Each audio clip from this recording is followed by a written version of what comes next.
Hi అండి. ఈ మధ్యన జుట్టు విపరీతంగా ఊడిపోతుందండి.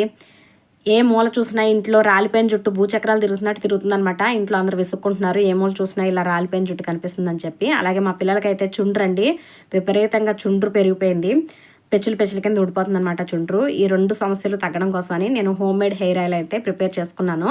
ఇనప కడాయిలో ఒక 600 గ్రాముల వరకు కొబ్బరి నూనె వేసుకుని స్టవ్ మీద పెట్టుకుని ఇందులోకి కరివేపాకు, మందారాకు, అలాగే ఉసిరికాయ ముక్కలు, సన్నగా కట్ చేసిన ఉసిరికాయ ముక్కలు, ఉల్లిపాయ ముక్కలు, మెంతులు, కలోంజీ సీడ్స్, కలబంద గుజ్జు వేసుకుని ఈ నూనెలో ఒక 20 నిమిషాల పాటు లో ఫ్లేమ్ మీద మరిగించానండి. ఇలా మరిగించుకున్నప్పుడు ఈ నూనెలో వచ్చిన ఈ బబుల్స్ అన్నీ తగ్గిపోయి ఇలా మనం వేసినవి అన్నీ కూడా ఇలా కలర్ చేంజ్ అయ్యేంత వరకు మనం ఈ ఆయిల్ని మరిగించుకోవాలి. దీన్ని చల్లారిన తర్వాత వడకట్టేసుకుని ఒక బాటిల్లో స్టోర్ చేసుకుని మనం తలకు అప్లై చేసుకునేటప్పుడు గోరువెచ్చగా వేడి చేసుకుని మర్దన చేసుకుంటే జుట్టు ఒత్తుగా నల్లగా ఉంటుంది. అలాగే చుండ్రు సమస్య కూడా ఉండదండి. వీడియో నచ్చితే లైక్ చేయండి.